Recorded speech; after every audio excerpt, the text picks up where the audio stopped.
ഇപ്പൊ പ്രേമഗീതങ്ങൾ എന്ന ഒറ്റ ചിത്രത്തോടുകൂടി പ്രശസ്തിയിലേക്ക് വരികയായിരുന്നു. എല്ലാവരും അംഗീകരിച്ച ഒരു ഫിലിമായിരുന്നു. അതെ അതെ, എനിക്ക് ഭയങ്കര പേടിയായിരുന്നു. എന്ന് വെച്ചാൽ അന്ന് കുറേ പ്രസ്സെല്ലാം അപ്പോഴേ എഴുതാൻ തുടങ്ങി.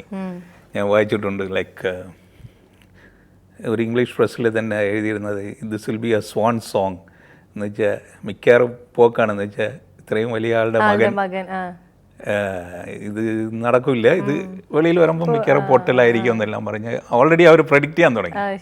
അപ്പോൾ ഇതെല്ലാം ഒരു ചെറിയ പേടിയുണ്ടായിരുന്നു. But mister Menon also, Balendra Menon thought that I give my മൈ ബെസ്റ്റ്. പുള്ളിയും വളരെ കെയർഫുൾ ആയിരുന്നു. ബിക്കോസ് പുള്ളിക്ക് മനസ്സിലായി ഇങ്ങനെ കളിക്കാൻ പറ്റില്ല, ഇദ്ദേഹത്തിന് ഞാൻ മാക്സിമം പിഴിഞ്ഞെടുക്കണമെന്നും പറഞ്ഞു എന്നെ അതുപോലെ യൂട്ടിലൈസ് ചെയ്തു. And it came out very well and we all very happy. ആ റെസ്പോൺസ് കിട്ടിയുണ്ടേ. അപ്പോൾ ഞാൻ ഓൾറെഡി സെക്കൻഡ് ഫിലിമിൽ കയറി കഴിഞ്ഞു. ഞാൻ അപ്പോൾ ഗാനം ചെയ്തോണ്ട് ശ്രീമരം തമ്മിൽ അത് ചെയ്തുകൊണ്ടിരിക്കുമ്പോഴാണ് ഇത് റിലീസ് ചെയ്യുന്നത്. ആൻഡ് അവിടെ നിന്ന് കോളുകൾ ഇങ്ങനെ എൻ്റെ ഹോട്ടൽ റൂമിലെല്ലാം വരാൻ തുടങ്ങിയപ്പോൾ we knew that okay success ആയി. അങ്ങനെ ഞാൻ വീട്ടിൽ വിളിച്ച് ചോദിച്ചു. അപ്പോൾ എല്ലാവരും ഇല്ല ഗുഡ് റെസ്പോൺസ്, പേടിക്കണ്ട. അപ്പോൾ സക്സസ് ആയി എന്ന് അറിഞ്ഞു കഴിഞ്ഞപ്പോൾ ഡാഡിനെ ഫേസ് ചെയ്തപ്പോൾ മച്ചൊക്കെ എന്താ?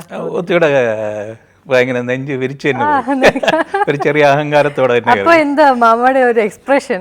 അതായത് വെരി കൂൾ അബൌട്ട് ഇറ്റ്. ശരി, അങ്ങനെ ഒന്നും കാണിച്ചില്ല. ഞാൻ പറഞ്ഞ് okay don't let success get in your head, don't be a one film wonder. ഇതോടെ പൊക്കളയരുത്. Now you have to prove more. Like നീ ഒരു ഹിറ്റ് എടുത്തോണ്ട് now it is going to be a tough task. പക്ഷേ എനിക്ക് നന്നായി അറിയാം mama അത് വളരെ എൻജോയ് ചെയ്തിരുന്നു, വളരെ സന്തോഷമായിരുന്നു. കാരണം ഇവിടെ എപ്പോഴും വരുമ്പോൾ സിസ്റ്റേഴ്സിൻ്റെ കൂടെ വരാറുണ്ട്. അപ്പോൾ ഞങ്ങൾക്ക് എല്ലാവർക്കും പൈസ തന്നിട്ട് പറഞ്ഞു നിങ്ങളെല്ലാവരും പോയി കാണുമെന്ന് പറഞ്ഞിട്ട് മാമ തന്നെയാണ് പോയി ഞങ്ങൾ തിയേറ്ററിൽ ഇരുന്ന് കണ്ടത്. അതൊരു അപ്പോൾ തീർച്ചയായിട്ടും അതിലൊരു അഭിമാനം ഉണ്ടായിരിക്കണം. പക്ഷെ അത് പ്രകടിപ്പിച്ചിട്ടില്ല എന്നുള്ളതാണ് എന്നാണ് എനിക്ക് തോന്നുന്നത്. പുള്ളിക്ക് നല്ലൊരു ഇതായിരുന്നു എന്ന് വെച്ചാൽ പുള്ളിയും ഭയങ്കര പേടിയായിരുന്നു. ഈ നമ്മൾ ഫേമസ് ആവും തോറും ശത്രുത കൂടി വരുമല്ലേ. ഡയറക്റ്റ് ഇല്ലെങ്കിലും ആൾക്ക് ജലസിയും ഇതെല്ലാം കാണുമല്ലോ. അപ്പം അങ്ങനെ കുറേ ആൾക്കാർ വെയിറ്റ് ചെയ്യായിരുന്നു അറ്റാക്ക് ചെയ്യാൻ വേണ്ടി. അപ്പോൾ ഈ അറ്റാക്ക് ചെയ്താലും ഇനി ഉണ്ടാവില്ല എന്ന് മനസ്സിലായപ്പോൾ everyone was at ease. വളരെ സുഖമായിരുന്നു എല്ലാവർക്കും. അതിനുശേഷം ഗാനത്തിൽ വന്ന നല്ലൊരു കഥാപാത്രം, ഗാനത്തിൽ നല്ലൊരു കഥാപാത്രം ലൈക്ക് ലക്ഷ്മിയുടെ മകനായിട്ടായിരുന്നു. അതിലൊരു ഗായകന്റെ വേഷമായിരുന്നു. പാട്ട് പാടുന്നുള്ള ആലാപനം അതെങ്ങനെയായിരുന്നു എക്സ്പീരിയൻസ്? അപ്പോൾ ഇതിൽ എൻ്റെ ക്യാരക്ടർ വന്നൊരു വെസ്റ്റേണൈസ് ക്യാരക്ടറായിരുന്നു. അതുകൊണ്ട് ഓക്കെ ഗിറ്റാറെല്ലാം വെച്ച് പാടിക്കണം.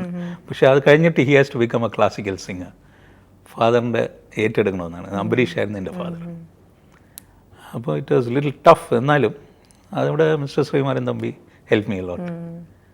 It's not that tough. നീ വിചാരിക്കണമല്ലോ എന്നല്ല, just listen to the recording, കേട്ടു നോക്ക്. എനിക്ക് തോന്നുന്നു ജീവിതത്തിൽ ആദ്യമായിട്ടും അവസാനമായിട്ട് കേട്ടത് ആ പാട്ട് തന്നെ ആയിരിക്കും അല്ലേ? ശാസ്ത്രീയത്തില് പിന്നെ അങ്ങനത്തെ ഒരു ക്യാരക്ടർ ചെയ്തിട്ടില്ല.